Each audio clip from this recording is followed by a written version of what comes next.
What if your nation's entire fate, from the food you grow to your success in battle, was directly tied to a written contract with God?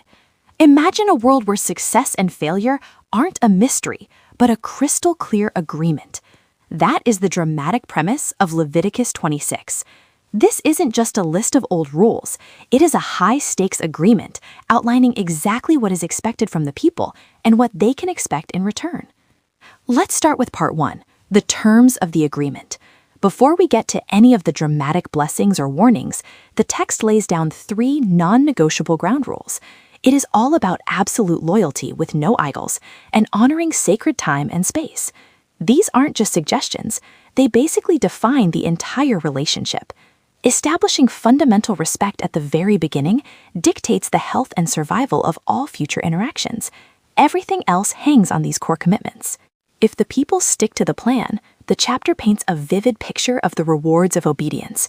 It describes perfect farming conditions, complete national security, and a close personal relationship with God. The overall picture is one of total shalom, complete harmony, peace, and abundance. True security eliminates the psychological burden of constant survival. It is a vision of a world working exactly as it should, where people can live totally without fear. But of course, the text presents a stark alternative: the cost of disobedience. What happens if the people reject the covenant?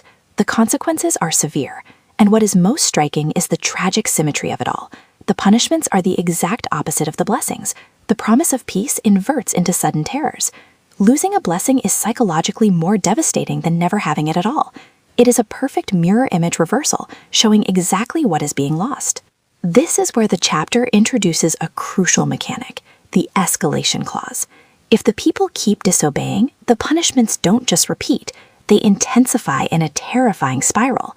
If disease and defeat don't get their attention, the consequences are multiplied 7 times over. Ignored warnings naturally compound into unavoidable disasters. The number 7 signifies a complete, perfectly executed judgment for each stage of their stubborn disobedience. The spiral just keeps going, escalating to utter devastation.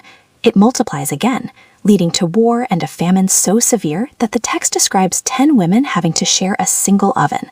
Extreme scarcity destroys the social fabric and turns communities against themselves. The system breaks down basic human cooperation, replacing their initial harmony with profound desperation and fear. This brings us to the absolute bottom of the spiral, the ultimate consequence of exile. The punishment described is the complete undoing of the entire community. It is not just a military defeat, it is total dissolution. They are exiled from their homeland, and the land itself is left empty and in ruins. Losing your physical foundation completely untethers your collective identity, scattering the people among the nations. But right after painting this picture of absolute collapse, the tone shifts dramatically. Just when it seems like all hope is lost, the text reveals an escalation clause. After all this devastation, is the contract completely torn up and void? Incredibly, the answer is no. A truly foundational covenant survives even the most catastrophic human failures. The text is explicit. The relationship is shattered, but it is not permanently terminated. This path back is not automatic. It requires a profound intentional return.